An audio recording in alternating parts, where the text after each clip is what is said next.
All right, you're all set. All right, so we already did the roll call to get the meeting going, so we'll do the Pledge of Allegiance.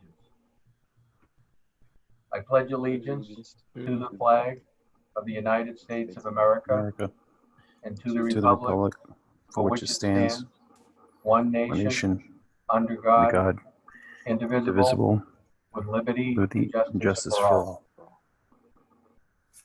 All right, item 3, kind of reserved for opening remarks for the town manager or the superintendent. I'm not sure if is Michael Dutton on. Yep. I don't see him. Okay. I could take a minute, Mr. Garish, just to kind of give you where we are as of our last meeting. We have had a few meetings, and one last week was with the design team. I am going to defer to Mrs. Holbrook and to Mrs. Ullman, and even I was very impressed with Mr. Bray's insight too, with some of the details with the design. I'm realizing this is not my wheelhouse, and I like to sit back and listen to them to talk about the colors and whatnot, and they've done a great job to this point, and they have a lot of great ideas, and it's really coming together, and I can't thank that committee enough, and obviously Gene and Jeff and everyone from RDA and Shane for continuing to drive this process, because those finer details are starting to come in, and it's actually starting to look like a school. And we're very excited about it. But again, it's not my strength, and I do appreciate Mrs. Holbrook and Mrs. Ullman and Mr. Bray for all that they're bringing to that committee. We did have a meeting today with the demo team. I'm sure Shane is going to give us an update as to where we are currently. They have been working diligently over at the site at 500 South Street. Went there today, spoke to the team, and it looks like, as of Wednesday, they're really going to start to kind of really dig in and get that, demo moving. So I don't want to steal too much of Shane's thunder here, because I'm sure he's going to report out on it in a little bit under his report. But we are in a good place, and I appreciate the efforts of everyone involved to this point, and keeping us on track. And again, still a very difficult time to kind of get people all collectively together to continue this process moving. So I appreciate everyone's efforts. That's all I have, Mr. Gary. Okay, thank you.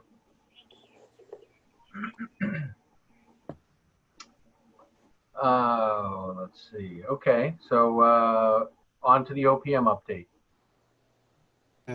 Should I share my screen? Can you guys see that? Yes. Yes. Yes. So again, just our typical update, the progress report. So as Derek said, the demolition is starting to really take off now. The perimeter fence is up around the entire site, and the erosion control is complete.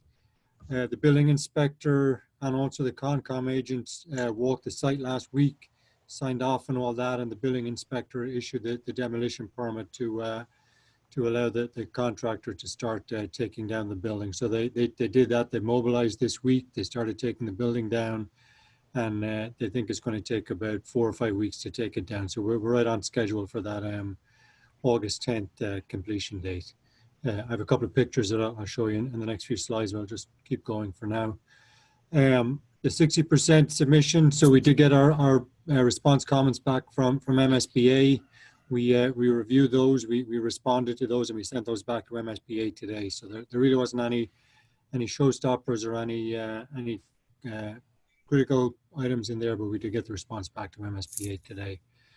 In terms of the permitting, the Concom, we did meet with them again last week, and they've approved the project, so they're going to write up their order of conditions and send that over. I understand that takes a couple of weeks, and then there's an appeals period, but the Concom did close the project at their last meeting on July 9th. The planning board, we met with them on July 1st, and we have another meeting scheduled for Wednesday of this week.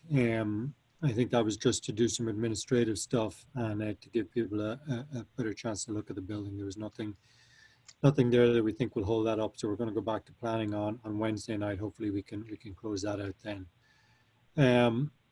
The RDA, DPI, and representatives from the school committee, we continue to meet. As Derek said, both the working group and the extended working group that includes the finishes subcommittee. We continue to meet and progress the design through the 90%. RDA are doing that with their consultants, and also the request for qualifications for the general contractors and the file subcontractors. We talked about that at the last meeting. We issued those RFQs last month on June 17th, and the responses are due back this week at our office, due back on Wednesday. So we'll sort those out, put them into packets and distribute those to the pre-selection committee early next week. So just some photos. As Derek said, we were there today. They started demolition. These photos you can see at the front of the school. They've just put in the crash barriers, jersey barriers at the front. And once the building comes down, there'll be a steep fall on the other side where the building was a two-story. So we've put those in as protection for any vehicles or anything on site, that they don't fall over that edge. You can see the fence here. They're putting up a fence all around the site. They're going to put a green scrim on it everywhere to keep the dust down and keep the privacy. And also you can see the black fabric here. That's the erosion control we talk about. And you can see a little bit of it here. It's a silt sock. It's a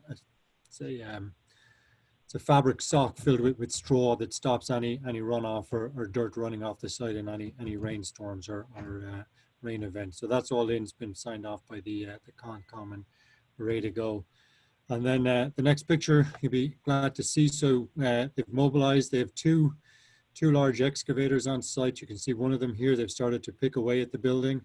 This is the south house that they've started demolition on. So you can see some of it there, taken down the wall. The second picture, you can see the other piece of machinery here. So they're taking it down.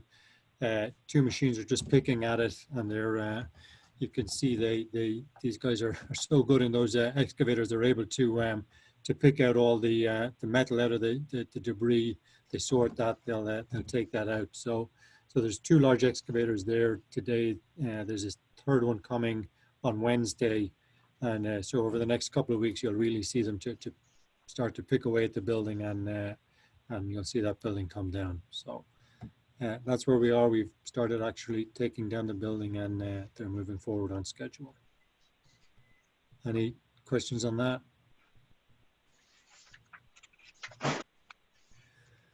So we move into the schedule of milestones. So the demo, we started early June. They're going to keep going till June 10th is their contractual date. So they'll meet that. They'll be in and around that date when they finish up the demolition of the building.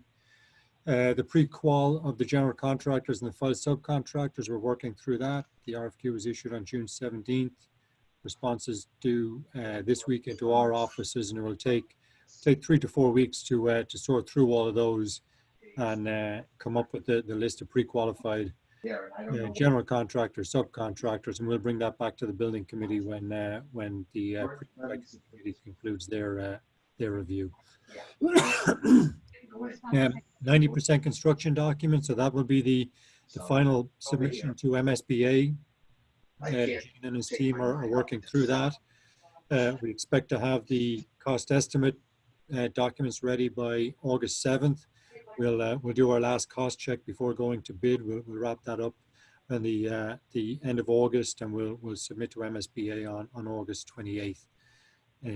Or might actually be a couple of days after that, but we're on the end of August or beginning of September, but we expect to have that in before Labor Day.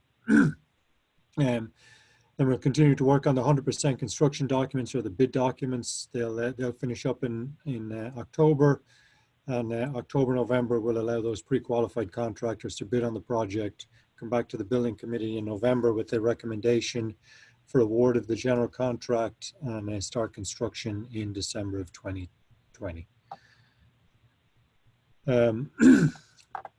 Excuse me. So just some upcoming meetings. So I've tried to plug in the meetings to bring us up to the end of bid time.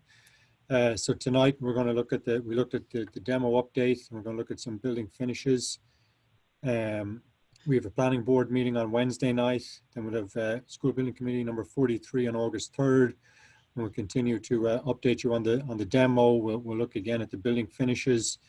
And hopefully we'll have wrapped up the security and the building controls. That's the HVAC controls and lighting controls in the building. We have a meeting next week with the engineers to review that with the school department and facility. So we'll report back on that on August 3rd. August 17th, hopefully demo will be pretty much complete by then. We'll update you. We'll continue to look at the building finishes. We'll finalize some of the site improvements. Gene and his team have been looking at that. For some of the playground equipment, some of the markings for the recess and the kids. So we'll report back on the final design of that. Come back the end of August with the list of pre-qualified general contractors and file subcontractors. We'll look at the signage. So there's different sort of categories of signage. You have room signage that you might be familiar with, which just has the room name and a room number on it. We'll look at any exterior signage, you know, perhaps what we're going to put out on South Street to direct the public to the new school, and then just directional signage too. So inside the building, in the main corridor, to direct people to the gymnasium, to the not the auditorium, but the cafetorium, and anywhere else that they may need directional signage. So we'll do that, and then we'll do just one last look at the building layout, the room layouts, and the data sheets. We saw those a long time ago, but we'll just revisit those before we wrap up the design. Moving into September, we're really just wrapping up design, so we'll look at the schedule and the bidding and what's involved with bidding. Talked a little bit about that with the pre-qualification, but we'll talk more about the actual bid procedure and getting the bids in from contractors. We'll do one last look at the lead scorecard, and we'll talk a little bit about the energy efficiency in the building. And we'll also look at the phasing and the logistics, site signage, and all that sort of temporary stuff that we need to include in the documents to essentially tell the contractors how to build it and what they're allowed to do on site. Responding to 141 points. I don't know what that is. Then in September, we'll meet again. We'll just again look at the schedule and the bidding. We're due to go out to bid on October 7th, I think, or October 14th. So that'll be our last meeting before we go to bid. We may have another meeting in October if needs be. If not, we'll meet again in November to come back with bids in hand, and that will be the actual recommendation to award the contract to a general contractor. So that'll be a big meeting. So those are the meetings we see from now until the end of the bid period. But as I said, it's subject to change. We want to make sure we report out on everything, and we're certainly happy to hear back from you folks if there's something that you think you'd like to look at again, or you think we haven't listed here. But this is what we're looking at. Project budget, again, no real changes to that. We have paid some invoices, so that's reflected in the amount paid to date column here. But there's been no changes to the project budget to date with the MSBA, so that's all unchanged there. A reimbursement, we're still waiting for number 10 and 11 to be reviewed by MSBA. They are a little behind. Number 10 was submitted the end of April, and 11 was just submitted recently. So we should be getting that number 10 reimbursed shortly, and number 11 will follow with reimbursement from MSBA. So that's really the update for tonight. If anybody had any questions on that. I just had a question. Yeah. There is a sign that's now at the Mitchell at the Middle for the building that I think the parents group bought a couple years ago. Would that will we be able to use that one again? Move it to back to the Mitchell? We certainly will, yeah. So, okay. Yeah, we may need to go over there, take a look at it, and then pick a location in the new building. Because I know a lot of it's a sign, you know, it's a a lot to the kids. They always love that sign, and they take pictures in front of it at the end of the year. So it'd be great. What is it, Lisa? It's a sign that says Mitchell, and it looks like two pencils holding it up, and there's room on there. They can do signage. So there's a glass panel that they pull down and put letters up, but it's over at the old high school right now. I know they moved it when we moved over. I got nervous for a minute. Shane, this is Mike. Lisa, I appreciate what you're saying. I agree that it needs to be a elementary type sign, maybe the same one, but the one that's there is sort of beaten up. Oh, is it? Okay. So I would just recommend looking at, again, we can do the exact same thing if we want or something different, but ultimately to your point, I think, Lisa, is it needs to be sign that's age appropriate, right? Yeah, I haven't really looked that close to it, but right. when they moved it back, it was like, oh, our sign is here, we're home, kind of thing. Okay. So that would be my only piece to that is let's make sure it looks presentable to the building that we're building. Okay. That's my 2 cents anyway. So yeah, so if you can get a photo of that maybe, and we'll take a look at it, and then as part of that finishes group, I know we started to look at sort of signing / branding. Maybe we can do it as part of that, but certainly if we want it in the project, we need to look at it in the next couple of weeks or month, so we get it in there into the bid documents. So Derek, I can have Christian go over and take a picture of it, or if you could take a picture. I can take it's right on. Yeah, it's right out front here. By the time I get out, it might still be light. I can even take a quick shot of it and send it to you tonight. Okay. If not, tomorrow. That signage was out on South Street, correct, Lisa? That sign was out on the corner of South Street. It was, yes. This is the exterior sign? What's that? Is this the exterior sign? Yes. Oh, okay, yeah. So yeah, that was removed. It's just two posts there now. Correct. So yeah, so yeah, we'll look at that. We'll work with Gene to come up. I think the new school probably deserves a new sign. So we'll take a look at that. So that sign's important for two reasons. For what Lisa stated in terms of putting out information to the community and the kids taking the pictures and the rest, but it is also a landmark on South Street because people easily passed by that without signage out in front. So that was always an issue for us. And I believe the PTO, Jenspa, was kind enough to purchase that sign a few years back before obviously the collapse. So we would most likely need signage out there anyway, just for the landmark piece of it on South Street. Okay, but that was just it wasn't an electronic sign, right? It was just a sign on the, yeah, okay. All right, any more questions for the OPM update? All right. Thank you.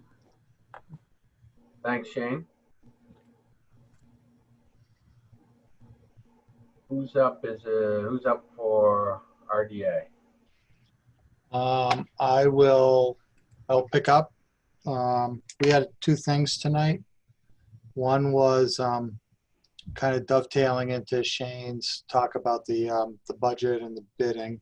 So what we wanted to do, Shane had brought it up at the last meeting, and it's a smart move, is to, even though we're running below budget right now, we should perhaps carve out some of the scope of the work and say we're going to take it out of the budget and and then give ourselves a little bit of cushion in case the bidding climate results in some bids that come in higher than expected.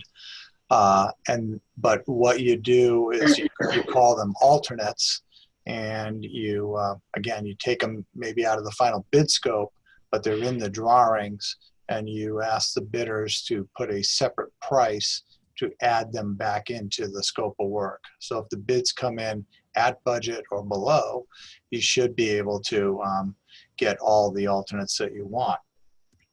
If even after that you're still below your budget, you might want to look at an alternate such as that terrazzo floor in the main lobby, which is a pretty pricey item, but it's an item that would have long-lasting helpful benefits to the district in terms of maintenance.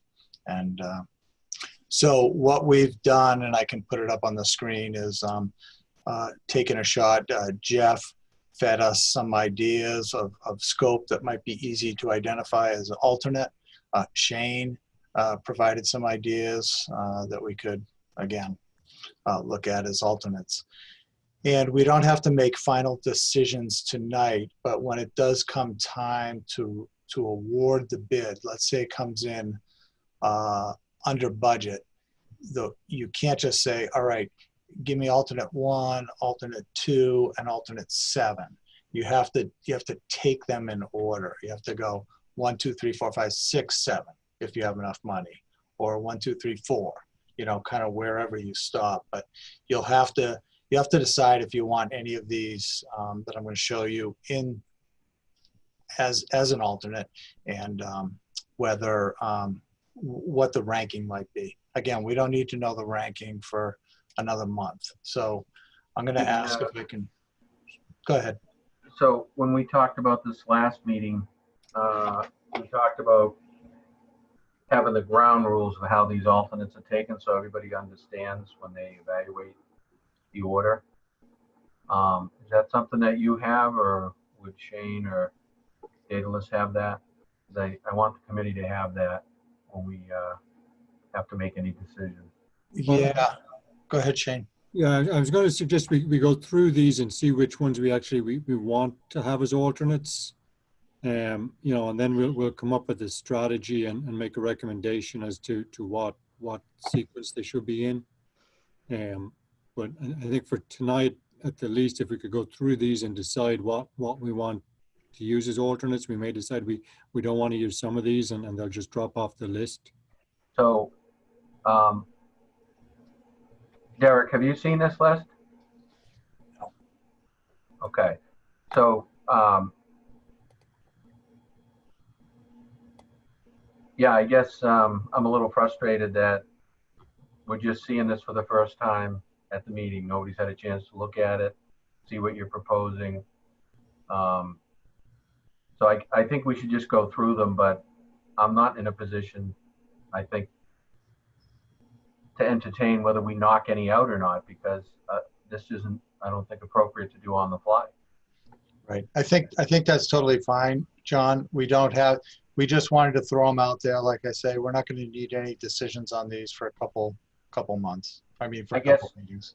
You know. Yeah, to be more pointed, I wish this was something that went out Friday, Gene, instead of right now. I know. We were chasing our cost estimator, and John, I'm just going to tell you, a couple of the estimates came in this afternoon. So, you know, it's on me. So. Okay. All right, go ahead. Can everyone see my screen? It says potential add alternates. Mm-hmm. Okay. So this is in PDF format too, and we can issue this after the meeting. Some of the high level background. When you signed your agreement with MSBA, the budget for construction was $64.6 million, right? So they'll whatever their reimbursement is based on 64.6. The last estimate we did a little while back was the 60%. We're at 63.1. So we're already 2.35% under budget, which is good.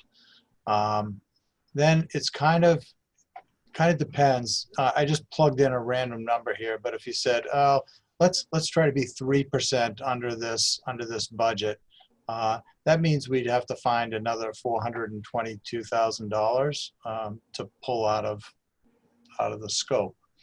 You know, if you change this number to 4%, maybe you have to find, I don't know, 600,000 or whatever it is. But what I'm going to go through today is 11 items, and they add up to over $1 million. Now, some of them you may not even want to put in. But I'm just going to go through some of the things that would be pretty easy to identify. So the first one is we're paying a premium for the school guard glass. And if you decided, it's bullet resistant glass at the main entrance, the stairwell entrances, the bus entrance, the man trap. And when you get this sheet, you'll see that this is what was in the 60% estimate, all these locations. If we revise the scope, we could take out $115,000. So instead of putting it everywhere, including inside the building in certain locations, at the cafeteria and gym, for instance, but we kept it at the lobby facade, the man trap, and the exterior. So if we kept it on the outside, didn't put it on the inside, you could take $115,000 out. That would bring the CD90, the 90% estimate, to $85,000 instead of $200. So that's that savings. And then, go ahead. So Gene, is that leaving the school guard glass at the main entrance and the man trap, that back door, and the bus entrance? It is. It's also leaving it at the thin, narrow cafeteria windows on the outside. So where do we have it right now? We have it on all the exterior windows? No, we have it on these locations on the outside, all the entrances and the cafeteria, Shane. But we also have it when you come in from the bus entrance and the ground floor, and the cafeteria is on the left. There's a whole big kind of window wall there between the corridor and the cafeteria. Right. So we could take it out of that. And when you're on the upper floor, there's windows that look down into the gym from the corridor and into the cafeteria. So you could take it out of there. So you're just proposing to take it out of interior areas? Correct. So the exterior would still, kind of have that security. So now, this is what you're going to have to sort through in your minds as you think about it over the next few weeks. If the job came in only a little bit under budget, would this be the first thing you want to put back in? Or would you want to put back in a playground or something like that? So eventually we have to order them. Gene, I think Mark had a question. Oh, I'm sorry, I can't see. Yeah, go ahead. Yes, sorry, I had to unmute myself. I don't want to be difficult, but I agree with John, and I have a little problem getting this all handed to me right now. I don't think we have the time to look at it or review it. I know you're explaining it, but I really think we should have stuff ahead of meetings. So that's just what I'm going to say. Okay. Well, would you prefer that we just email this to everybody and bring it up at the next meeting? It's the committee's decision. I can't do business this way.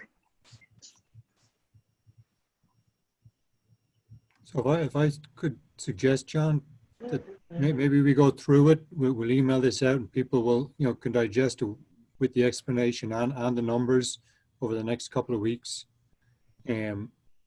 Because if we send this out, I'm not sure people will understand everything. So I think to give Gene an opportunity at least to explain what the items are, but not ask for any decisions to be made tonight, but just to explain what the items are we're proposing. And that will give folks a couple of weeks to think about it in context of the description and of the value. And Shane, I would add that if they had any questions related to the items or topics on the list, that they can, have the opportunity to provide a question, and then we could probably provide some answers prior to next meeting so that everybody's well versed with what we're looking at. Right, but you just have to be careful of the public meeting at all. You can't discuss it. Yeah, well, I'd say why don't you continue, knowing that people are going to get it and take a look at it. But why don't you continue, Gene? Okay. And unless you want me to, I won't go through as much detail as that first one. So the second thing you might consider is laminated glass. So anywhere, sometimes it's on the ground floor, sometimes it's on the first floor because of the hill. Anywhere there's a window that you could approach from outside the building. And if it's not school guard glass, there's about $40,000 in the budget right now to have it be laminated glass, which is like the glass on your windshield. So it's a piece of glass, a piece of plastic, and then another piece of glass. So if it's smashed or broken, usually it's very difficult to get into the school, right? So you could, you could go to just a regular glass window like you probably have on all your other schools, and we could take 40,000 out of the budget, and we could add that back in, obviously, as an alternate. There are. Would it be fair to say that laminated glass is a premium over what standard glass type you would regularly find on a school? It is. It's about a $40,000 premium. But on most schools, we have tempered glass. So this is a premium product we're proposing on this school.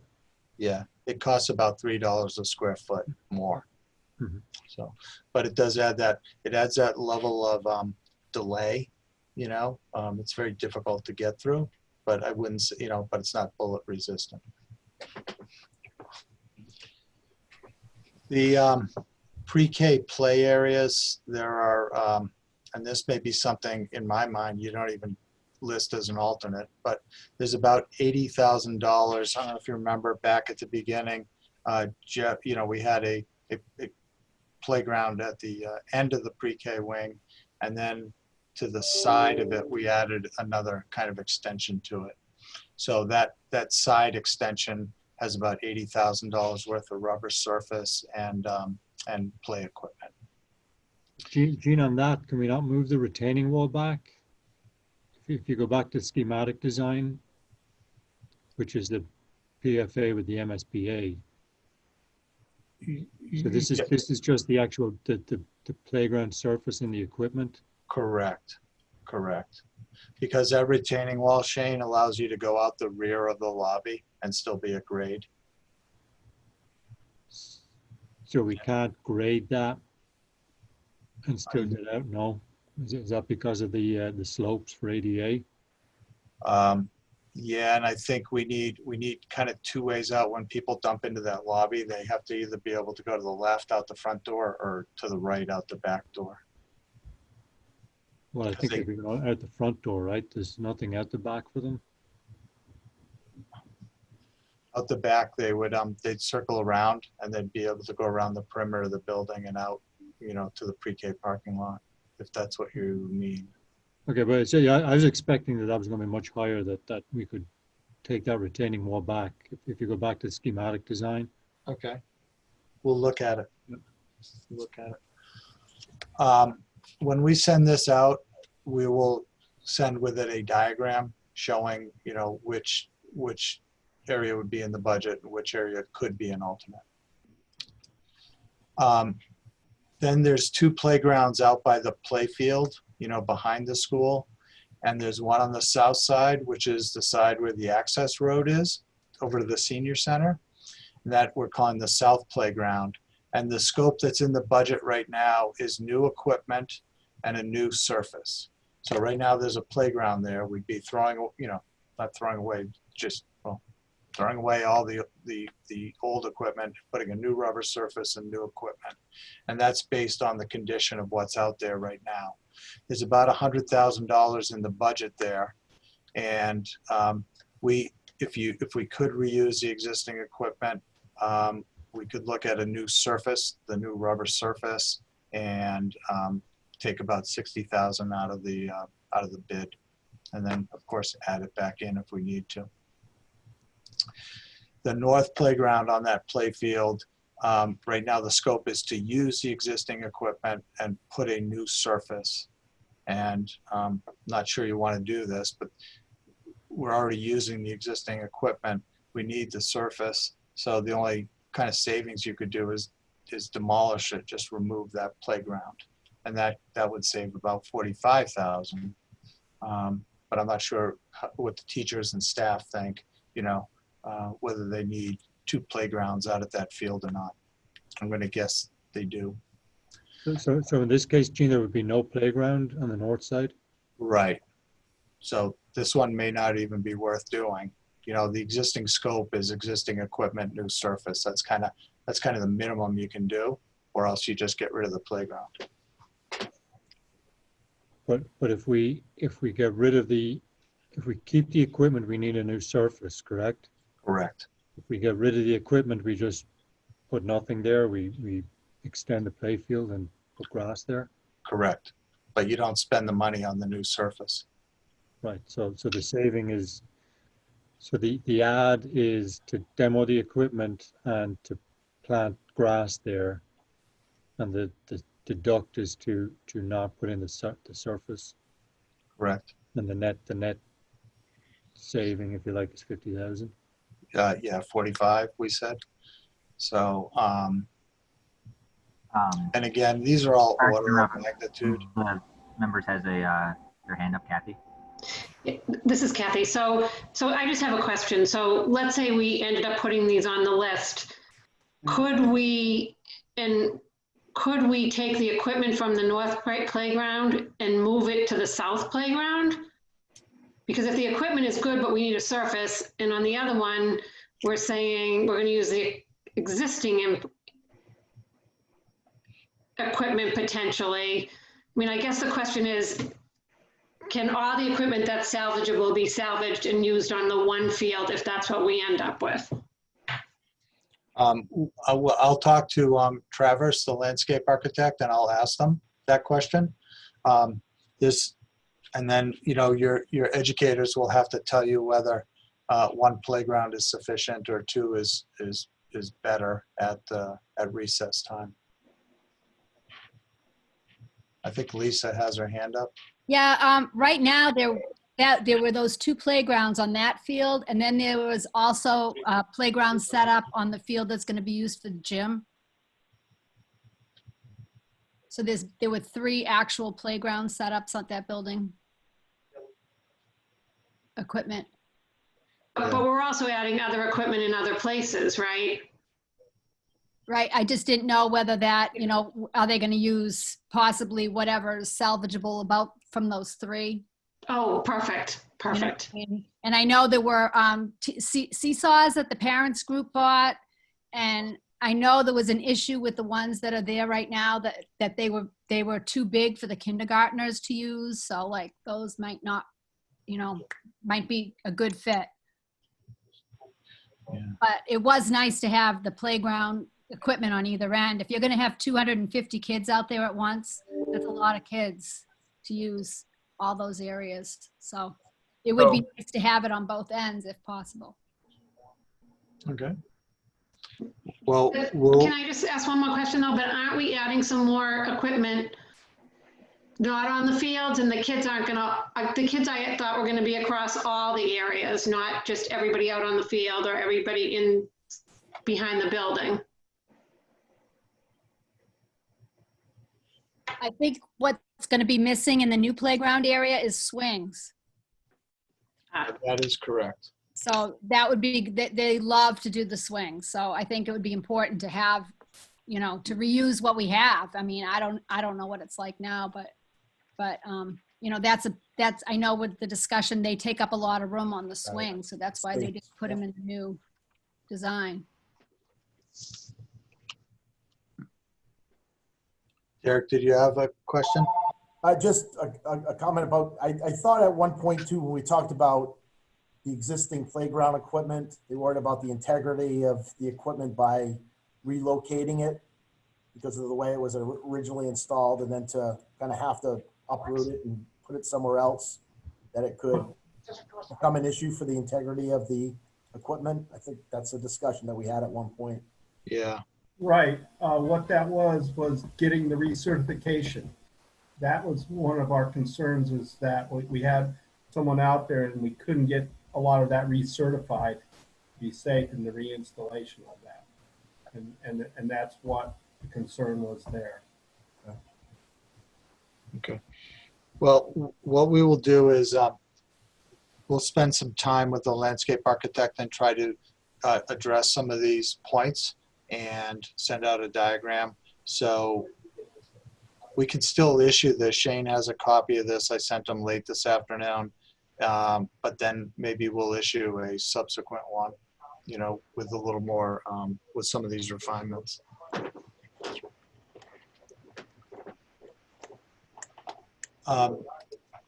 The next one is curbing when you're in the parking lot or a driveway, right? Right now, the entire, every drive, every parking lot, all around the edge of all of it is vertical granite curbing, you know, just pieces of granite, which is very, very durable. And we've got about $400,000 in the budget for it. Some committees will say everything, every sidewalk up against the committee, maybe the front island, you know, we'll do the vertical granite curb, but in the parking lots, maybe we'll just do what they call a Cape Cod berm, where the asphalt just kind of comes up at the edge enough so that the water doesn't run off the parking lot. You know, if the committee wanted to look at that, that would be about a $200,000 kind of order of magnitude for a savings. And then with all these, you could, you know, you have an alternate, things come in below budget, you just put the vertical granite curbing back in, but you'd have to decide what your priority is. There are rooftops. All the islands would remain as granite, Gene, or is that? We just did around the perimeter of the building, Shane, and the front entrance island. Okay. I mean, so this scope can be modified. We could say, all right, we'll only take out 150, you know, put it back in all the islands. Well, I think what would be helpful is, you know, just a sketch, just to show, you know, mark up what we're proposing in yellow and what we're proposing to put in Cape Cod in some other color. Okay, no problem. Can I just sorry, Gene, it's Mike Dolan. Can I ask a question, I guess, to Pat Driscoll or John? I thought the town part of planning was that all curbing had to be granite. Is that not right? I'd hate for us to pull it off the list and be forced to put it back on. It's a requirement from the town side. Correct. So Mike, we switched. So smaller neighborhoods, we allow the Cape Cod berm in some site plans. I think the vertical granite is the nicest looking, the most durable, and everything else. But smaller neighborhoods, we allow the Cape Cod berm. Smaller site plans, they don't call it Cape Cod; they call it a monolithic berm. I think, Gene, right? Right. Yep. So we do allow it in certain applications, but I think the slope vertical granite is what we're trying to get away from, because that isn't the best. The vertical granite's, I think, the best, and then the monolithic. So the two that we allow for are the monolithic and the vertical. Okay, I just wanted to make sure by putting that on the list, we weren't causing an issue someplace else. No, and I think the town, Gene, has the town engineer weighed in at all what he wants? Well, that's part where we need to figure out what somebody wants and what budget allows. So if it's a, you know, if it's a bylaw that we have to put granite in, we have to put granite in. If we can't afford granite, you know, we all. I don't think it's a bylaw. I don't think it's in any of our rules. So. I mean, yeah, we all want granite. What we're trying to do here is in the event that we're over budget, can we put something else in to get us back on budget, right? Yeah, I think maybe it'd be worth reaching out to the town engineer and just let him know. Pico is biting his tongue right now. You know, I know Bob wants the granite curbing, and you know, the purpose of this, as we said, is sort of to protect us against the market. This isn't taking stuff out unless we have to, because we don't have the money to do it. So the intention here is that we would pick some alternates, but they all stay in the project. We're just taking them out in the hope that we're under budget and we can add them back in. And you know, this difficult process we're going through now, it would be easy to add them back in on bid day if we're under. So we just need to be careful with what we want and what we can afford in the event we're over budget. So it's kind of like an insurance policy, right? Yeah.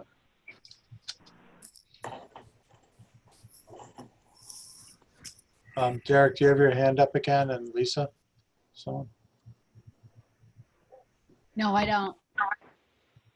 No, Gene, that was from before. Thanks. Okay, you're welcome.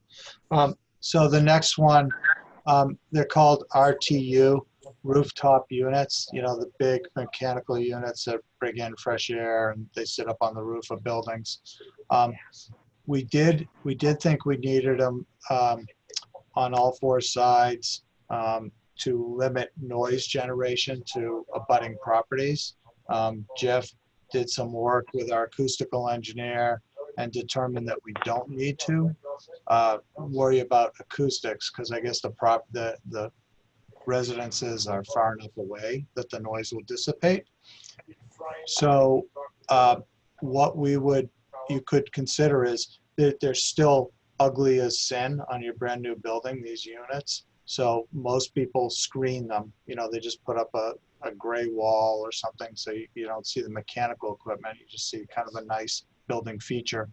And we could, first of all, just going from acoustic rated to just visual screening is putting a bunch of money in your pocket.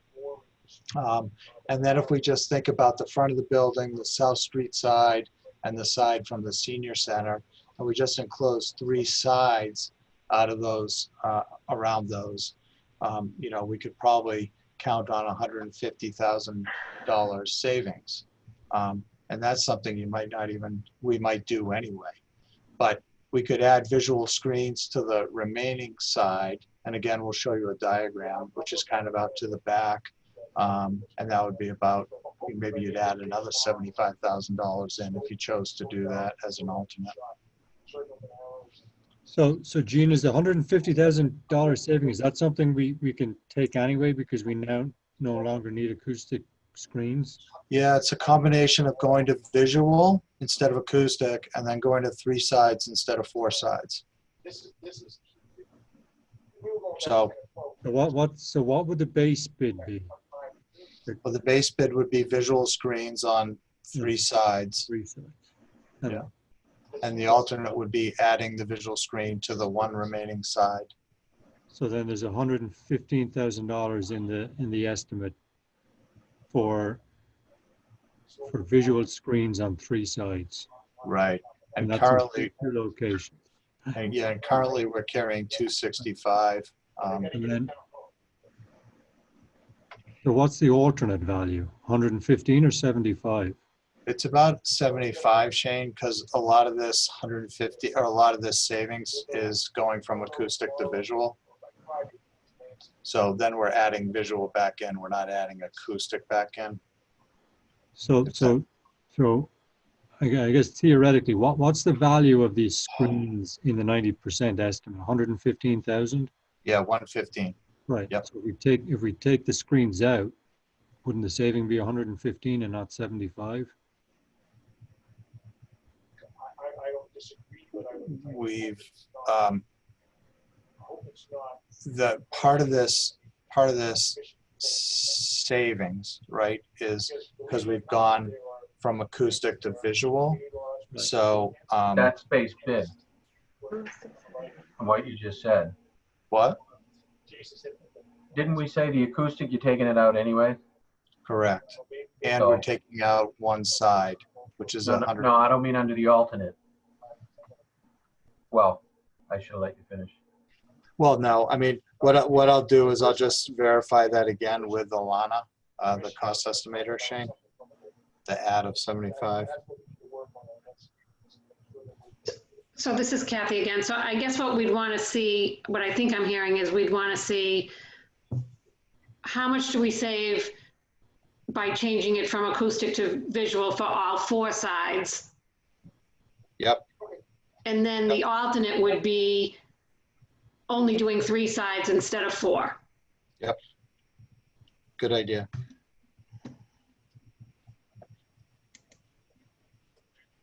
But there's not going to be much saving going from 3 sides to 4, right? Or is the proposed alternate going from 4 sides to 0? Having no screens? No, it's, Going so from acoustical to visual. that is one savings, going acoustic to So it visual. sounds like the acoustic is out anyway, right? Our base is going to be visual. Correct. That is correct. So we should just forget about acoustic. It was over designed, and now we're going to, it's just a static or a visual screen. Correct. So the proposed alternate would be to have no screens. Right. The back side, that 4th side, is about 40% of the perimeter, and the other 3 sides, because they interact with some skylights, is about 60% of the perimeter. So there's a good chunk of screening if you add in that 4th side. So it could be back to two alternates then, right? Base is no screening, and then alternate is 3-sided screening, and then the other alternate is 4-sided screening. Yeah, you could do it that way too. Yep. Okay. Yep. What type of screening? All right, well, why don't we move on? Yep. Then the lobby floor, right now it's spec'd as rubber tile. You'll see, and we'll do a couple quick color slides. There's a kind of a nice pattern in there. We have about 20,000 in the budget. This is just for the main lobby. We would keep that as the base bid, so there'd be 0 savings. But if you wanted to upgrade it to terrazzo, which again we'll show you a picture of, you know, it might be 150,000 bucks. So that would be something you'd do only if you were, you know, well under budget, I would think. One thing that we don't have, you know, which plants come in and out, but landscape is always something. Right now we have $375,000 in there for landscaping. Even if you reduce the scope by 25%, you know, it's almost $100,000. And then the alternate could be, if you chose it, and maybe it's one of your last ones, you know, you could add it back in. The electric vehicle charging, right now you have 4 charging stations in the budget, and there's a line item in there for $50,000 in the estimate. So this is the same as the rubber tile and terrazzo. You know, we would just keep them in. There'd be no savings. But if you wanted to add one more lead point, you'd need to add 3 stations. We think it would be an add of about $37,000. So again, that's something you don't have to do, but go ahead, Shane. Gina, is this the cost of the actual charging station? It's not the infrastructure, right? I think it's the infrastructure, Shane. There was an ad number. There was a premium in there or something. There was a line item for $37,500 in Alana's estimate. Well, $50,000, but that was for 4. So to add 3 more, we said $37,500. So yeah, my hunch, Shane, is it includes the wiring, because the charging stations themselves don't cost that much. Okay, so yeah, I mean, we can talk about that then, because we don't, if this is running, you know, conduit under the ground, this is something that we, all right, so this is the, yeah, just check, Gene, if this is just the infrastructure, not the actual charging station itself. Yep. And then we'll determine whether we want to take it or not. Okay. Sorry, guys. And then the last thing, flooring. If this thing came in over budget with the rubber tile in it, you know, which is the base bid, and that's preferable to the district because it's durable and it also does not need to be waxed every summer. You know, rubber tile is just kind of a, you know, you wash it, but you don't wax it. But we've got $850,000 in the budget right now for it. If you did vinyl tile like you had in the old Mitchell, you probably have it in the Mitchell at the Middle and a lot of the other schools. That's the kind where you do need to strip it and wax it every summer.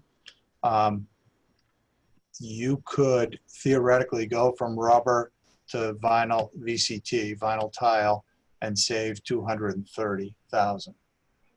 Your maintenance and operations budget's going to be up every year a little bit, and like I say, that might be something you pull the trigger on only if you're over budget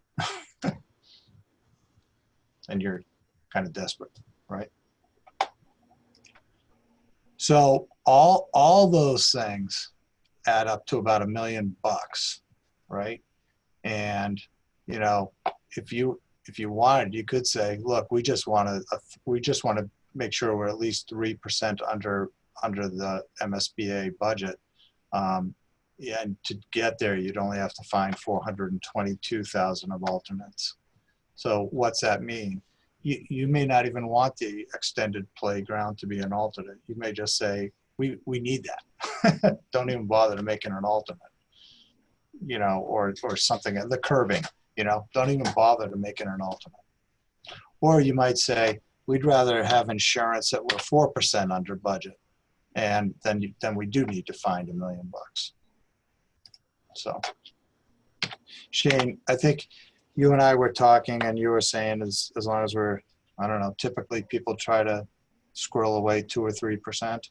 Is that? Yeah, I'm not sure I agree with your method here. I would be using the 3011 budget as sort of what we're measuring this off. So I think we need right, which is this one, right? No, the 64,679. Yeah. I think we need to be 1 to 2% of that value. Yeah. So just based on the CD60 estimate, we're already 2.3% under that value. Right. That's assuming that the 90% doesn't go up, though, Gene. Right. Correct. Right. That's why I would, the 3011 is the agreement with MSBA, and that's why I would use that. That's a fixed number. That's this one here. Yeah. So that's why I would suggest, we measure, 1.5% off that. Because if we, if all of a sudden our 90% goes up by $500,000, then we have to go back and revisit this whole list again. And Gotcha. All right. So we'll maybe don't send this out, Shane. We've got a few things to follow up with, and maybe we rejigger what this percentage formula is. Mm-hmm. So, Gene, I like the list. Yeah, you got to figure out what the right target is for the administration and the committee to see. I think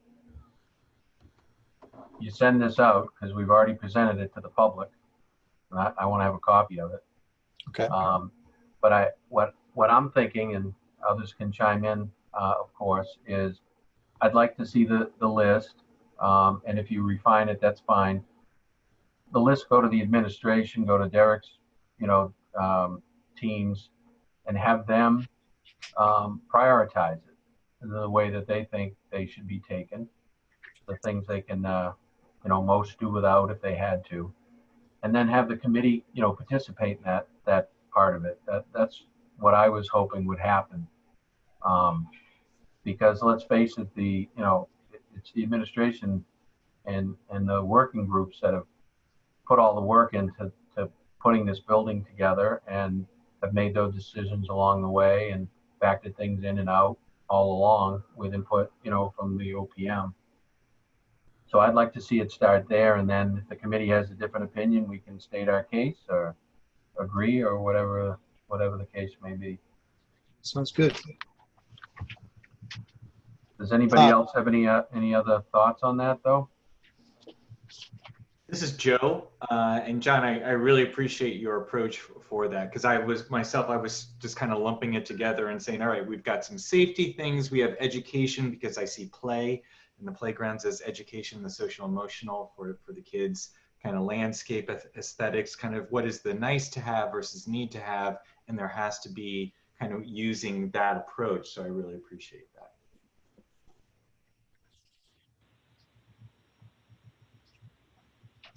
All right. Great. Well, if nothing else, you have a you know, kind of an introduction to alternates and how they work and something to think about. Okay. It's definitely got everybody thinking. So I'll minimize this, and the second thing is we had a really good meeting with the I don't know what they call themselves, the design subcommittee or the color subcommittee last week, and I just thought that we would run you through. I think I had the wrong one up. I'm sorry. Run you through what we went through with them, and we looked at a bunch of options, and we kind of all coalesced around one particular one. So this is a little bit on the inside and then a little bit on the outside. Remember last time we showed you some different brick colors. So I'm going to start with the interiors. This is probably old news to everybody, but you've got 4 grade levels in there, and the first thing that we're doing as a committee and as designers is we're thinking about the public areas, and then whatever we decide to do in the corridors, the lobbies, then that'll inform the colors and maybe the patterns that we bring into the rooms that are off the lobby. So we've got a pre-K wing. We've all kind of agreed so far that we're going to try to give every grade level its own identity, and color is a real, you know, easy way to do that. We're showing kind of pink based on some of the colors in nature, because we're always going back to that, you know, thriving, growing, nurturing as kind of 3 key words. So whether this becomes the pink or the blue or the green, when it's all said and done, the idea is, you know, we have one color for pre-K, one color for kindergarten. The lobby is kind of its own thing, which I'll show you later. A different color up on the 2nd grade and a different color on the 1st grade. And then these areas are kind of common areas, so we really haven't kind of gotten into those too much. But we did want to, whether it's accent walls or wall, you know, which is paint on a wall, or the floor itself. The idea is like every kind of floor and every wing is going to be a little bit different. So there's some identity that goes along with the grade level.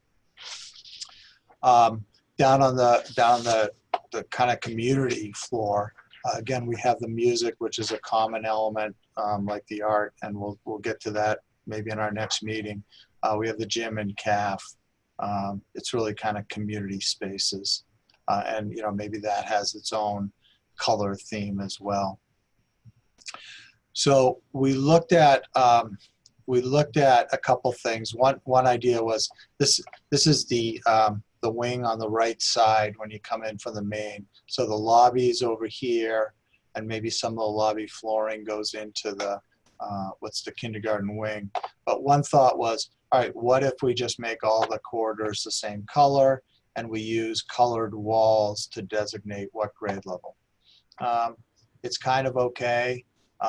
We looked at it in section, because I don't know if you remember, but these A, B, and C, and there's 3 of them in the other wing also, they're vertical connections that, like these little diagrams, you're up on the upper floor, then you're on the main floor, and then you can see down into the community wing. So there's these vertical connections as well as horizontal colors. And so we said, what if all the hallways are the same color? You know, maybe that's the easiest to maintain or easiest to repair, et cetera, et cetera. And first of all, no one really fell in love with this pattern, which was, the idea was a bunch of leaves. But, you know, then we looked at it this way, and when we looked at some other ones, like this, where every grade level, this is the kindergarten wing, and it has its own, you know, this wing would be purple, and another wing might be green, you know, et cetera. When we started to look at 3 floor levels with different colors, and we look down through these vertical connections, and we look up, you know, same thing, and you start seeing different colors, we're like, oh wow, that's a lot more interesting. It also gives the feel like you're not just in a sea of purple when you're in this space. You know, you can actually see other colors and you can actually see other grade levels. So it's kind of reflects more the idea of the school community instead of a bunch of kind of segregated cells. So so we kind of looked at that and said that's definitely of interest. We have this acoustical paneling that comes up, which we need because of all the floor openings, and it kind of ties together the 3 levels as well. And so that's been a theme that we've been working with kind of consistently. One of the thoughts was, instead of having, I don't know, small little patterns that are very complicated, and if anything got damaged, you'd have to make sure you had a green tile and a purple tile and a blue tile. We said, what if we just use big, you know, kind of graphics, and we had a lot of just plain, you know, green corridor or orange corridor. And we looked at oversized leaves. I think people thought it was, you know, kind of cool and friendly, but in talking, and it makes a lot of sense with Bob Pacheco, you know, what happens if one of these gets damaged, and how do you cut it out and cut a new one in? And we decided, for simplicity's sake, as kind of neat as it might be or fun for a little kid, to probably stay away from it.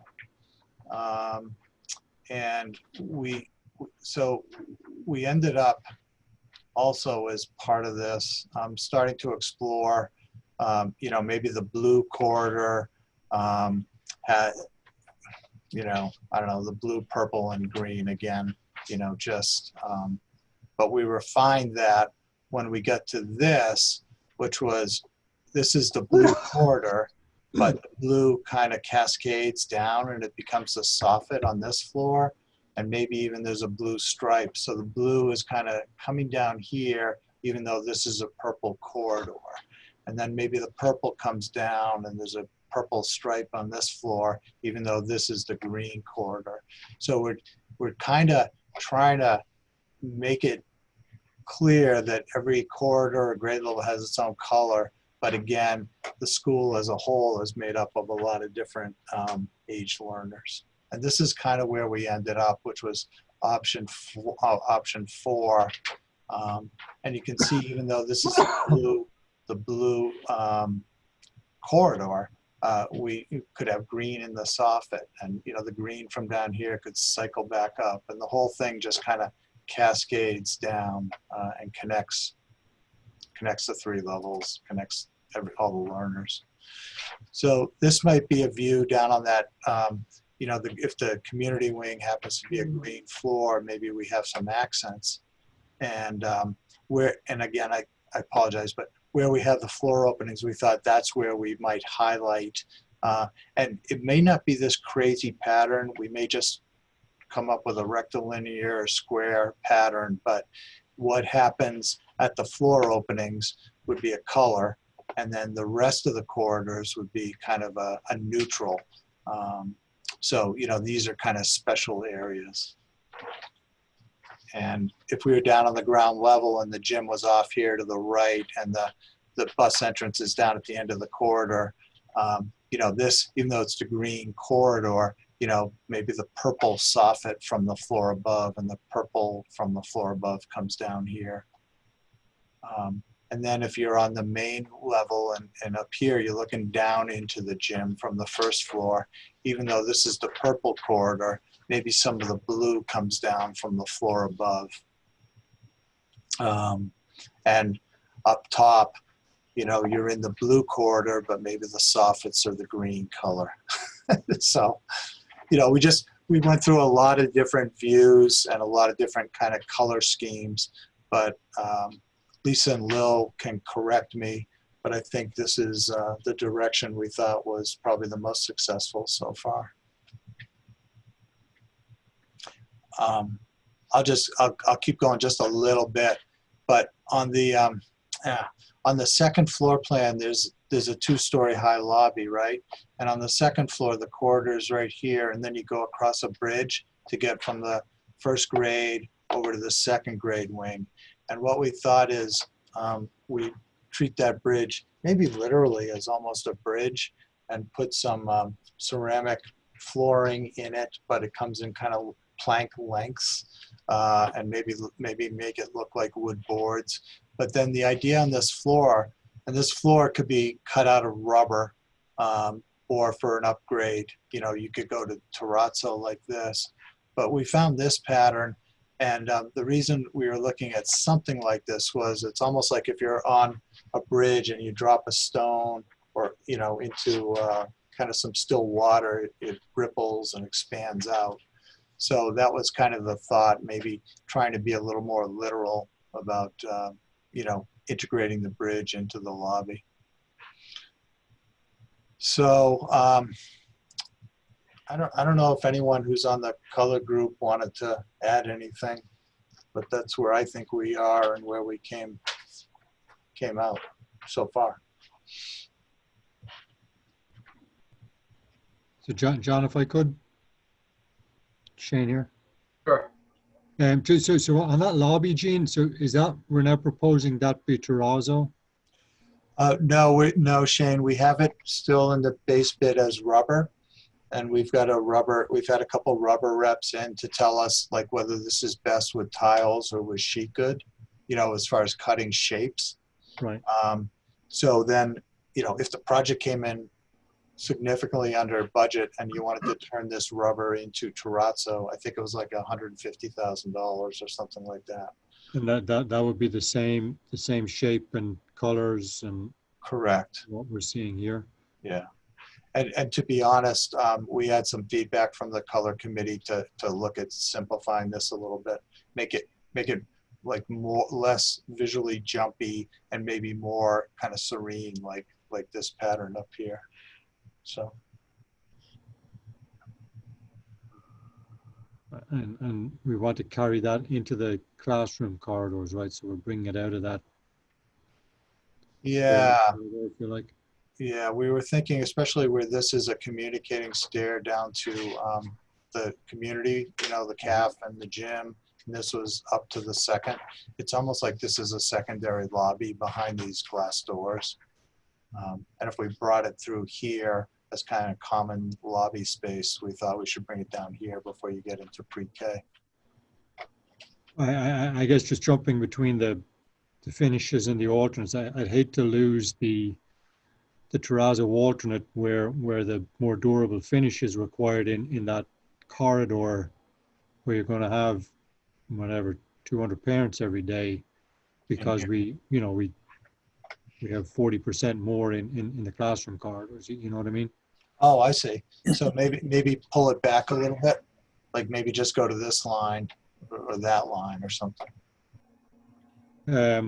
Yeah, just to think about it, right? Or even just stop it here. I know there's a finishes committee. I'm a budget guy, and I'm saying, hey, well, you know, I'd hate not to be able, you know, if we have $180,000 or $150,000 to do this, and the cost is $180, I'd hate to have to go back to rubber in that area because we overextended the terrazzo. So I'm just, we want to make, you know, I think whatever happens, we need to put a more durable finish in that corridor. In the lobby here. In the lobby. Yeah. So what Shane's, I don't know if everyone remembers, but at the end of the day, you know, the parents park and they have to come in and sign their kids out. So that's going to be occurring in this space.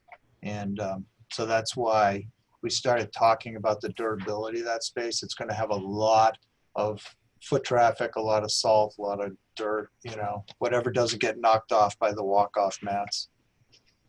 So, and terrazzo's much more durable. You know, it's like, it's in all the airports, and, you know, it's like cement with stone. So, but Shane, to your point, so that we can get the terrazzo here, let's make sure the alternate is kind of as small as, the area is as small as we can, so we have a better chance of getting it where you need it. Right, yeah, I think, yeah, that's going to be an area where, you know, every day people are dragging in dirt and mud and salt and water. and that's really going to take a pounding in there. So we just, I'm not sure that rubber was the right product in there in the first place, but I agree it's a good alternate. But I really like to see either porcelain tile or terrazzo in there as a durable finish for the next 50 years. Yeah. It's a good point. So thank you. Did anyone have any other thoughts on the interiors? I just had when you're looking from that bridge, actually, aren't you only going to be seeing that main area from the bridge? You're not going to see the area to the side, correct? Because it's behind from that second floor. All these walls are glass, Lisa. Okay. Yeah. I mean, the doors, with the panic button, the doors will close. So the idea was to trap people in here, but it's all kind of glass walls. And I know when we had our meeting last week that terrazzo, that blue pattern, we all kind of liked that pattern a little better, that it wasn't so busy. Right. For that area. And then we really did like that. I think it was number 4 for the colors, how they come down from each level, and they are all kind of related, but they each have their own identity that I know the committee really liked that part of it. Yeah. I mean, on our end, we really liked it too. Every time we kind of progressed a little more, it got better and better.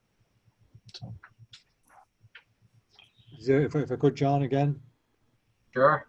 So is there a big cost premium, Gene, to go from, just a standard rubber tile or to all these patterns? Well, yeah, there probably would be with this one, Shane. So we had talked with the color committee about maybe making it more like a bluestone patio.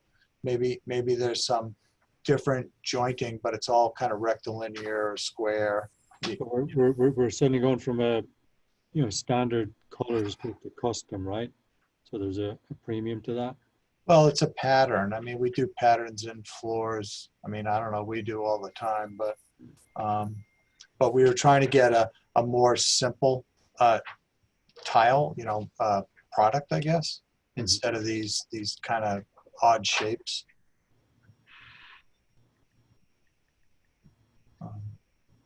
I don't know. Yeah, Jean, I think we wanted to get away from those odd shapes because of the replacement of them. And just thinking about the upkeep of them and in talking to Bob, like that's like a #1 priority, like it's got to last. Whereas the old Mitchell, that tile did not last at all. So it was in tough shape. And then when you start replacing it as much as we were, it became a mismatch or a mismatch of different tiles. And it looked awful. So we were kind of trying to scale that back so that wouldn't be a problem for us again. Yeah, I mean, maybe it's going to be as simple in the end. And, this is just a green tile and this is a, gray tile and this is a purple tile and that's a gray tile, But we did take that message away. Yeah, Gene, this is Bob Pacheco, just kind of chiming in again, and I hate to be Debbie Downer, but it's usually the position that I'm in. Yeah, I thought we did clarify that in the main lobby that we wanted a less busier pattern, leaning more towards the terrazzo with the solid color, if you will. Yep. And then coming off those hallways there and into the classrooms, it was the rubber product, tile, keeping it to standard shapes so that we could, again, the durability and then also replacement later on and stuff. Because, the maintenance staff are pretty talented, but cutting out shapes and things, it's just not going to replace what was initially installed. So we're just kind of going with that vision there. And I think that was pretty much the direction that we were going in, right? Yeah. Yep.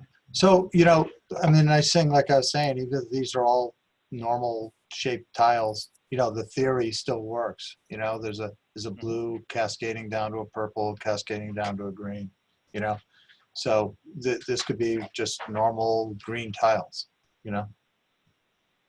So I'm totally good with that. I just went back to this one because, again, whether this is just, green tiles that are normal shapes, but the idea is to take this long runway of a corridor, right, and modulate it. You got this area, this area, this area. Just kind of break. Anytime you can break something big or long into smaller pieces, it scales down and it just feels a lot more comfortable. So that's kind of, I don't know, that's kind of where we, we're not done, but that's where we're headed, and that's. Jean, and if I may, we also talked about having a flooring that was less busy in order to put a sensory path Yes. down on the floor. And once we decide on colors, we can have the decals made, if I'm correct, Jean, made to go with the colors in the buildings. So we wouldn't have to go with primary colors, which would clash and look horrible. But we could get colors that would match the colors that we've chosen. Right. Yep. So it's another reason for keeping things kind of more simple, right? Because then this path would be more visible. So, good. So again, that's kind of where we are progress-wise with the interiors group, but we seem to be coalescing at least around a theory, and the patterns will wash themselves out. So on the exteriors, we just went through what we had gone through with your school building committee last time. So I'm not showing every slide, but what we showed you and kind of related to what we had shown town meeting was kind of a taupe colored building with some cementitious panels that look like wood. We had some yellow accents and kind of some other color brick bases. I will say everyone was like, get rid of the yellow. Don't like yellow. Looks like McDonald's. And well, not everybody, Gene. Mustard was the color that they mentioned. What's that? Mustard was the color. Mustard. So that's fine. One of the nice things about this neutral colored brick is you can work with pretty much any color as an accent. So we showed them this view. We've always shown everyone. And oh, by the way, these are visual screens and acoustic screens that are hiding all the ugliness beyond them. So like right here, if that screen's not there, you'd see the rooftop unit.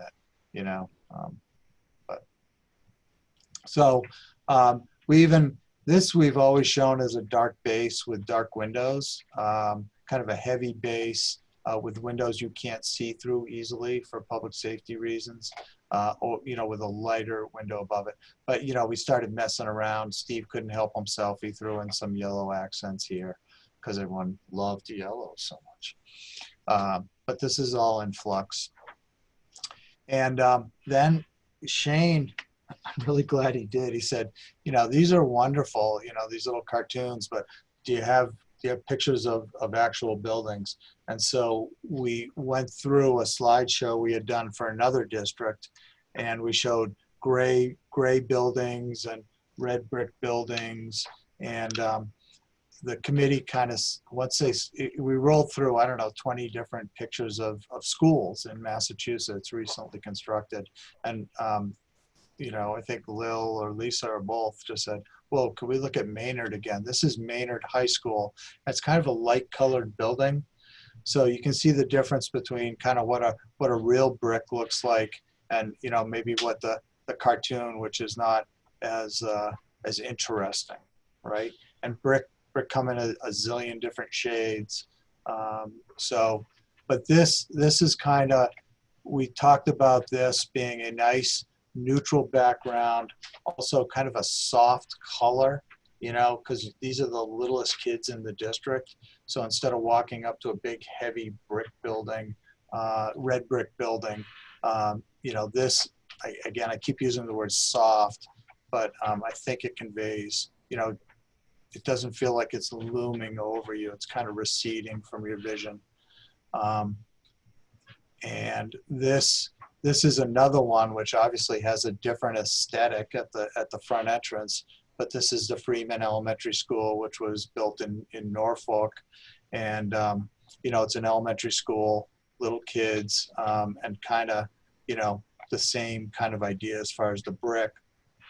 And I think what Christine from our office pointed out to the group was when you have a neutral color like this, you know, if you do have accents, they can kind of come off the building. You know, they kind of stand out a little more than if you kind of did a red brick building. It's hard to have a, I don't know, any kind, you know, you can have a white accent on a red brick building because that's a lot of contrast. And I'm not even saying this is a lot of contrast, but kind of any color we put on this brick, you know, like even the color of these wood beams is going to pop off. So that was kind of that. We showed, you know, we went through what we had showed you as far as if you do a red brick building, you know, we could have the same materials but different colors. And we showed the same views of the school. And then when we got, and I'm sorry because we blew this up from a very small image, so it's kind of fuzzy, but we looked at a couple red brick buildings that were real. And, you know, I think when we got into looking at the real buildings, this was the one that felt kind of the coziest. And that's where I think we're headed. So if Lil or Lisa or anyone else has any comments to make,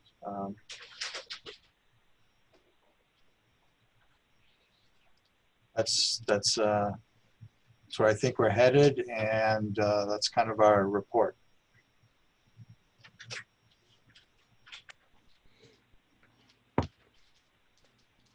Any questions for Gene?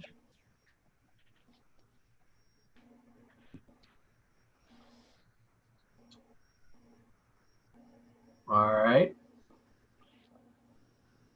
So I can stop sharing if someone has, you know, if you guys want to take control again. Okay, thank you, Gene. You're welcome.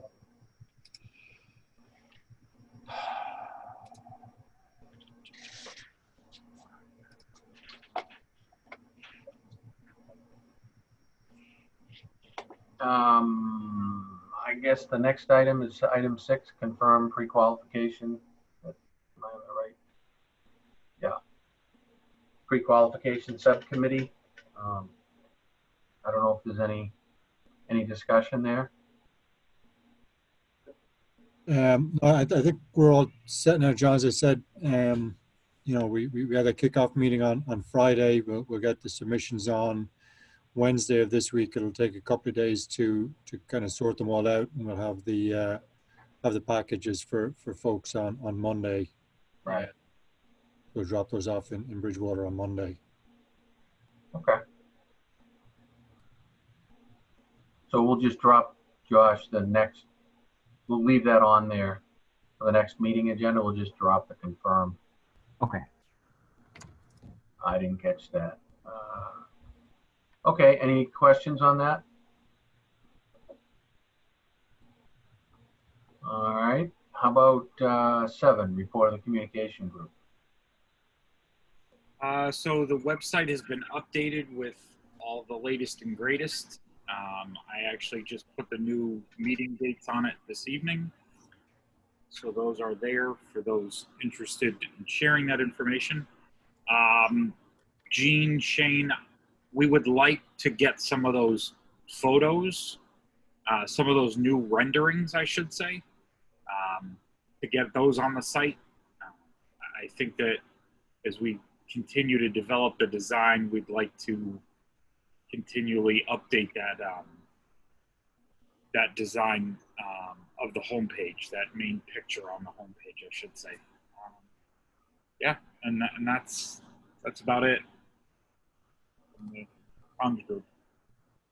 We need to take the yellow off first. Definitely.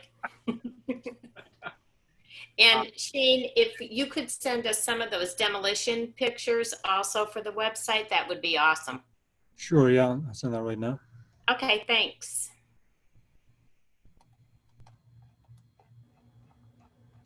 All I've got, John. Okay, thank you. Item 8, public comment, which is general for the committee also. Is there anybody on the call-in, Mike or Josh, that looked like they weren't? Nobody from the general public.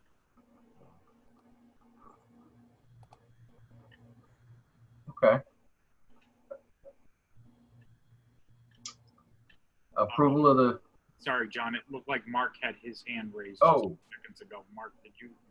Yes. Go ahead, Is it Mark. okay to go ahead? Okay. Just two quick things. I'm just going to make a suggestion, see if the committee wants to go along with it. I did speak to John earlier today. I'm wondering if we would consider moving the approval of the minutes up to after the opening remarks going forward, so we can have the meeting, vote the stuff that happened in the past, and move into the stuff that we're doing for that particular meeting. Just a thought. I don't know if there's a set order for this. Different committees, like the school committee I used to be on, there was a set order for hearing of visitors and everything, so I'm not sure if I'm out of line. Just wanted to ask that. And the other thing is, I really would like to see the designer update information before we get to a meeting, like we see the OPM update, because it makes me feel like not a violation of open meeting law, but I need to see stuff and look at it before we walk into a meeting. So those are my comments.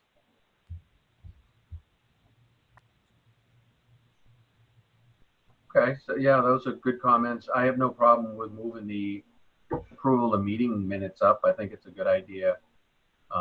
Get it out of the way, especially if we can't keep everybody on when the meetings go late. It'd be good to just get that bookkeeping business out of the way.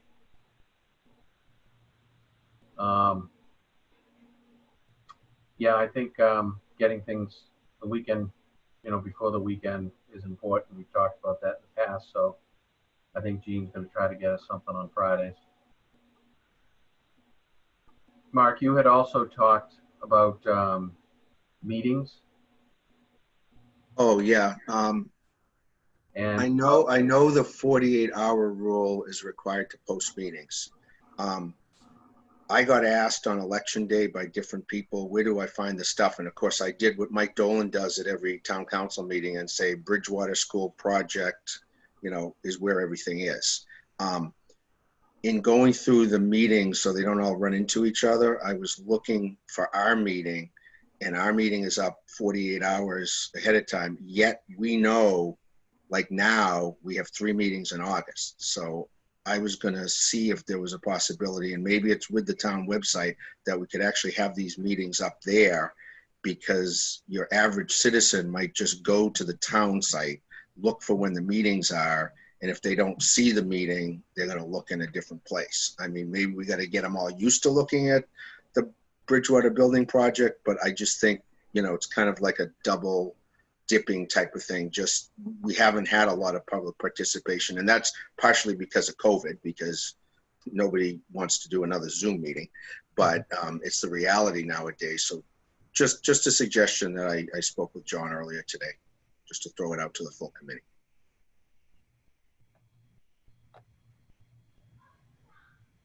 Yeah, so Mike, I guess the idea that our meeting calendar is only posted on the school building website. I guess I never realized that. I should have, after all these months, but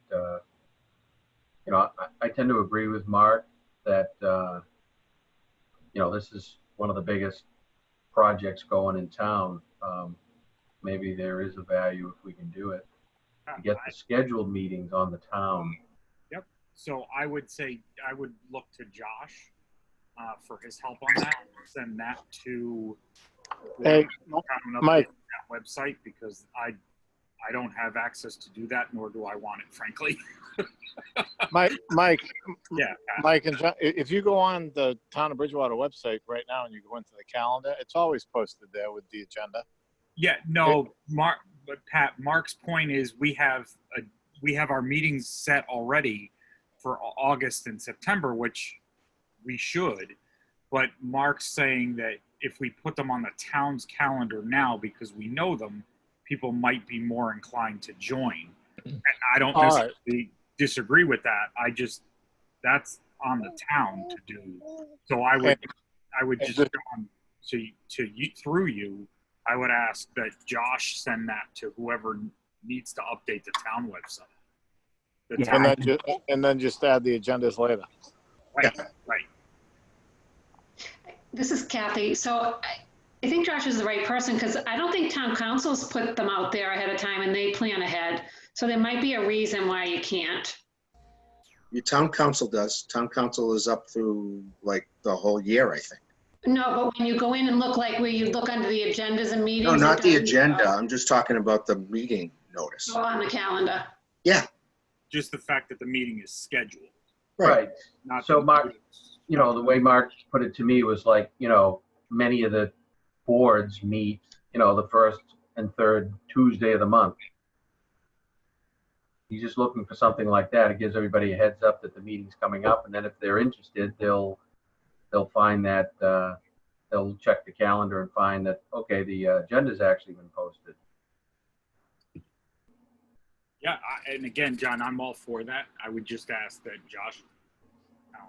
Yep, I can definitely do that.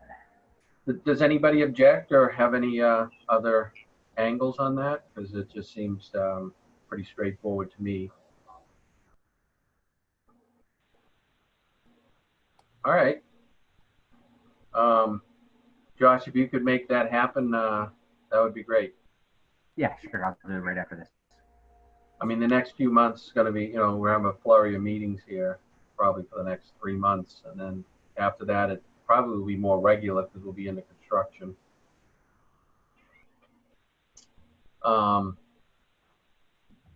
The other thing that Mark and Mike Dutton he sent me an email while we were having the committee meeting here saying he doesn't have internet. But one of the items he has is blah, blah, blah. However, I was asked if we can be judicious in our meetings over the summer. In other words, only meet if a decision or a vote is needed. So I know Mark was asking the same question. I don't want to speak for him, but maybe we could put up the calendar meetings that Shane, that you had on your overview. Yeah. I'm all for having fewer meetings, but you know, we should figure out if it's realistic, just given the fact that we're coming down to the final stages of putting this package out to bid. So before we get into each date, Shane, I didn't write it down. I should have. You mentioned when the project's going to go out for bid.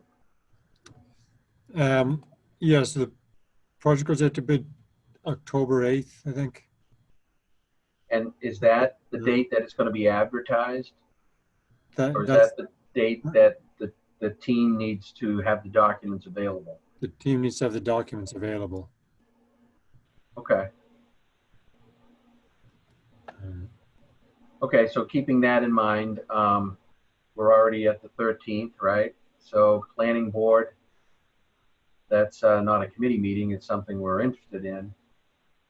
And then we have August 3rd, August 17th, and August 31st. So, you know, part of me says the need to vote threshold is pretty low because there's so much information that's presented in these meetings. If we don't have these meetings, we won't see them in time to have any reaction to them. but let's talk about it. That's just my thought. So for the 3rd, do we think we would be voting on anything, Shane?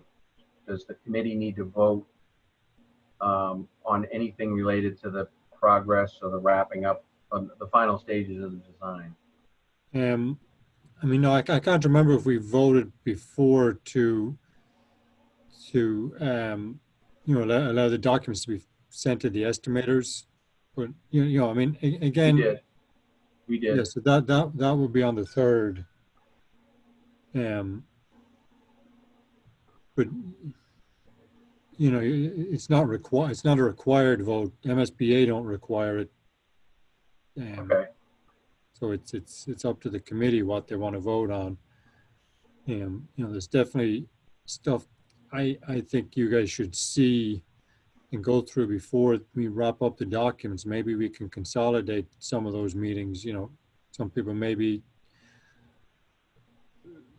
interested in security and control. Some people may not be. You know, some people may want to see the hopscotch and the playground equipment and what we're putting around the site. Some people may not. So it's up to you. We're just trying to give you as much information as you can so that you know what we're designing here, because the next time you see it, it's going to be in place and it's too late to change it then. Right. So it's very expensive to change it. So I'm just going to keep talking and then let everybody else get in. So the 31st, it looks like we got a vote, approval of the pre-qualified GCs.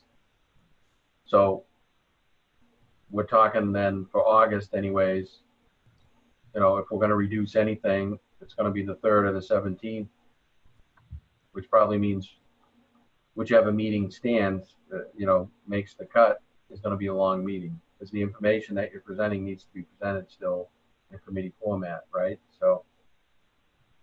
Right. So again, you know, I think at the August 17th meeting is when we would want to wrap up the finishes. Does that require a vote? It doesn't technically, but it requires a consensus of the committee that, hey, this is what we want the finishes to look like. But I think we can probably do it in one meeting if that's what the committee would like.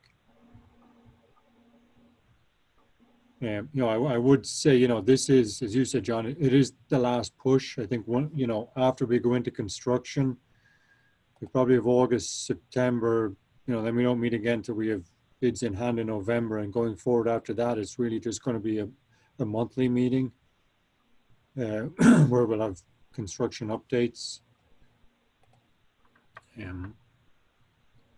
So if I could, John, I'll wait. Yeah. I'm opposed to canceling any of the meetings, only because, to Shane's point, we're at mile 25 to get to construction, right?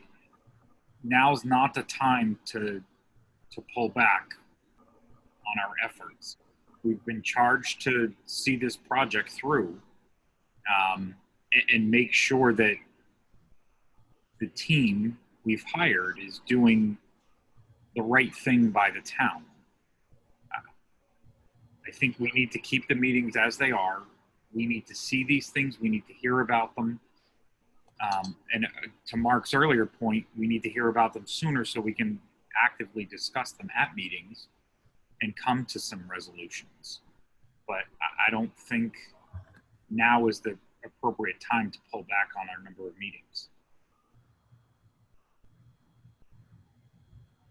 And I would have to echo what Mike just said. I'm not comfortable at all pushing back or deleting any of the meetings. We were charged with knowing everything that was going on and making sure that we're getting what we asked for. If you start having longer meetings, you're going to lose people, your attention span, especially at the end of the day. And having a long meeting and trying to take in all of the information, it's going to be way too much. And I think there may be an oversight. And as to Shane's point, then it's going to cost us more money. And I'd rather not, I'm just not comfortable with that. Thank you. This is Kathy. I agree with both. I agree with Lillian and Mike. I think it's too important to say we're shortcutting.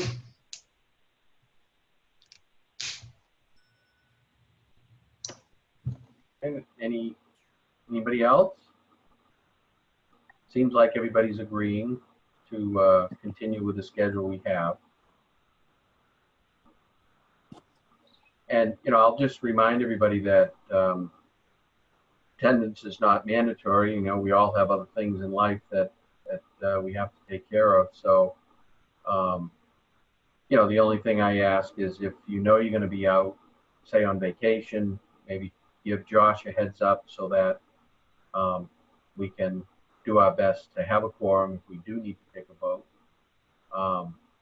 But, you know, most of us are volunteers, so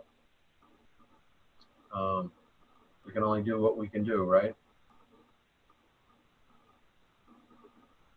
So I think hearing that feedback, we'll probably just continue with what we have with this meeting schedule, and we'll move on.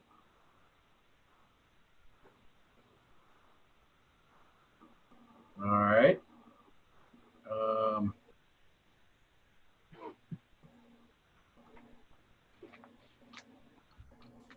Okay, so that was under the public comment. So now we're on to the approval of the previous SBC meeting minutes. Anybody want to make a motion? Mike Loesch, motion to approve.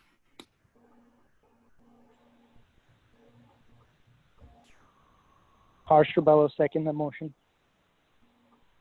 All right, we'll do the roll call vote. This is Kathy. Hold on. I have a motion to amend. Oh, yeah. Sure. So the last sentence under OPM update currently reads, the bid alternatives for the project were reviewed and have been included as bid protection against bid overages. And I didn't think we did that at the last meeting. Oh, we didn't. We talked about having bid alternatives, but we didn't review any, and we didn't.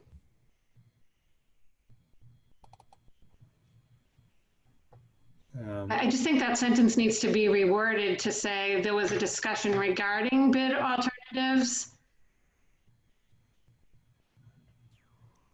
And it's recommended they be included as bid protection. I agree, Shane, that sounds much better.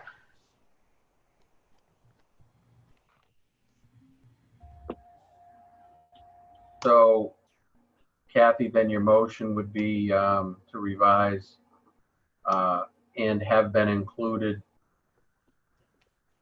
to and will be. Would you say will serve as? Would you say there was a discussed bid alternatives for the project and will be recommended to include as bid protection against bid overages? I think that's all we talked about last time. Yeah, don't disagree. I'm just trying to get the motion, motion so we can vote on it. I'll second it. This is Mark. Okay, so I guess we got to take a vote on, do we have to take a vote on the motion to amend and then take another vote to accept the notes? Or is it a one-step process for meeting notes? Well, we can do it as amended. Okay. So the meeting minutes can be approved as amended by Kathy. Or we can do two separate motions, whichever you guys would like. I think the former is fine by me. Does someone want to make that motion? Or do we just take the roll?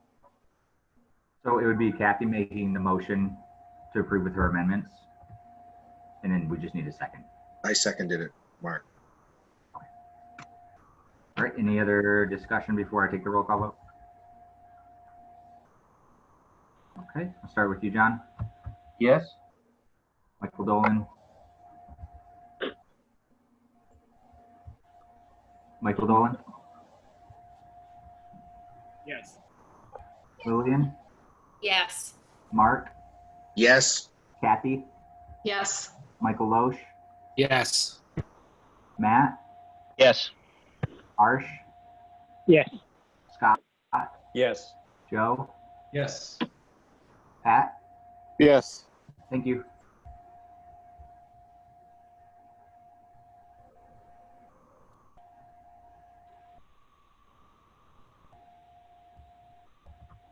Okay, thank you. So item 10 is the next meeting, which for this committee would be August 3rd.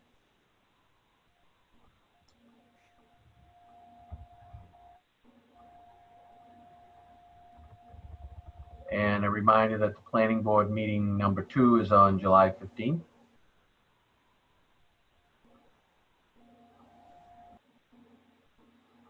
Item 11, any additional committee discussion?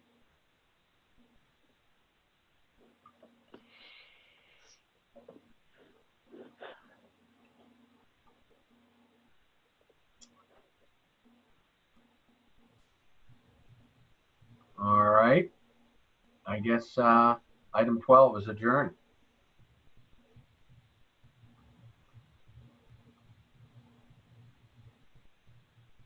Motion to adjourn. Kathy, second.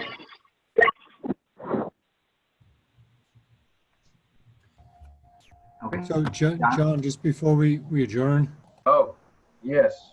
Sorry, Shane. yeah, so I just want I talked to Derek and John and Mike Dutton and Mike Dolan this week. I'm actually going to be moving on from the project to pursue other things. So Joe Sullivan, who's on the call tonight, will be taking over along with Mike McNulty, who wasn't able to make the meeting tonight. So I just wanted to thank everybody for all your support over the last it's 2.5 years, I think, since we started this process, and just want to let everybody know it's been a pleasure working with you, and wish you all the best and all the success as the project moves forward into bid and construction.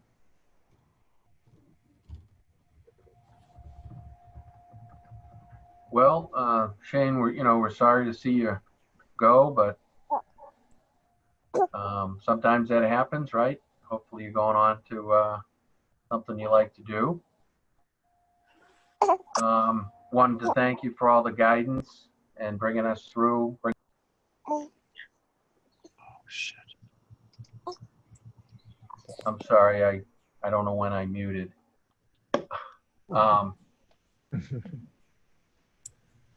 No, so thank you for your insight.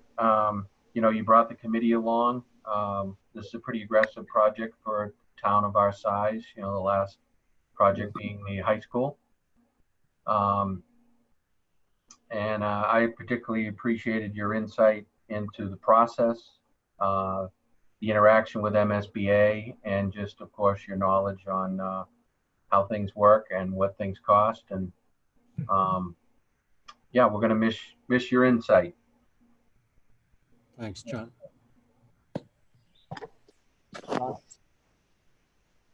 It sounds like we're going to, Derek, go ahead. Just to echo what you said, John, and just to say, Shane and I have developed a pretty good relationship over the last 2.5. And I do appreciate him very much. He kept this project on task and on timeline, and kept pushing it forward even through obviously the most difficult stretch in the last few months. And anytime I had a question, I'd pick up that phone or I'd shoot him a text and I'd get a response, within minutes. So I do appreciate him. He's a gentleman and a professional, and I wish him all the best. And thank you for getting us to this point, along with RDA and the committee, Shane. I appreciate you, and we'll miss you for the long stretch. But maybe we can call you for the ribbon cutting and come over. Sure, I'll be happy to come. Or if it comes in over budget. Yeah, I was going to say that first. But we'll have Joe to kick around for that. Yeah, you bet. Thank you, Shane. Okay, thank Hey, you, guys. Just from, the architect's point of view, Shane's been a great, Shane, you've been a great partner. And, there've been a lot of things which I try to acknowledge when you bring them up because they're good ideas. And that's why I do it. You should get credit for stuff like, as simple as, making sure that the terrazzo scope isn't out of control so we can actually get it. Stuff like that. That's happened time and time again. So, it's been good for us, but it's been good for the project. So anything that's good for the project is good for all of us. And, I know we'll be talking because your last day isn't for a few more. So yeah. Talk to you tomorrow.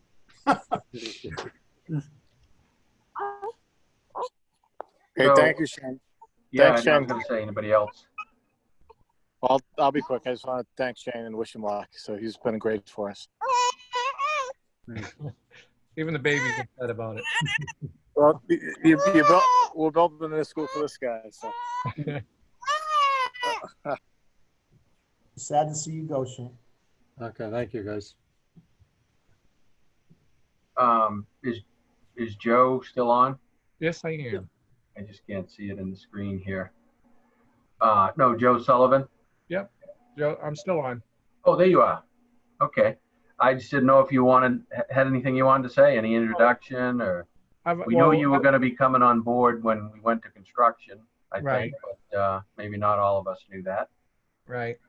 So I've been with Daedalus for a little over, I'm on my 18th year right now. Shane and I have worked closely with a lot of projects together. I think, we lean on each other when we have questions about almost every aspect of construction as we move forward. So I've been through where we're at right now. I've got us through, actually bidding, and, then I typically take over for the construction aspect of it. Shane and I have been talking diligently over the last 6 months about the project and where we're at and where it's going. So I think at the end of the day, Shane and I will have a pretty easy transition of the documentation. I would agree with the committee. He is going to be missed. He's going to be missed at our firm. He's not only a coworker, he's become a close friend of mine, and I wish him well as we move forward. I think he's still only going to be a phone call away. He doesn't realize I got his personal phone, so it's going to be pretty easy to communicate with him. And I think through the transition over the next couple of weeks, I'll catch up to speed at where you guys are at, and I hope to give you at least some of the same insight and advice for a positive end result with this project. All right. Well, thank you. We look forward to working with you.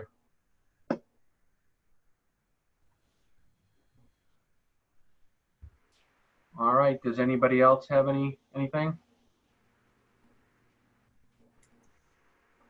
All right. Well, before we take that roll call, I just want to thank everybody for their continued involvement in the committee. And yeah, summers are a tough time, but we're coming down to the end here, so this is still an important time frame for the project. Thanks in advance for staying involved.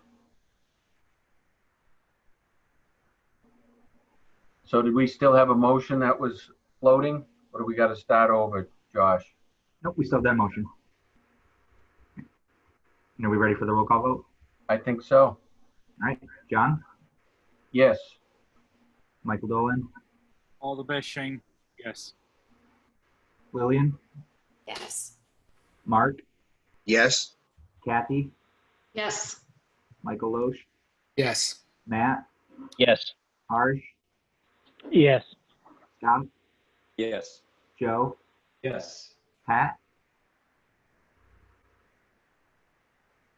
Pat? I think you're muted. Yes. Thank you. All right, meeting's adjourned. Okay, thank you. Thank you.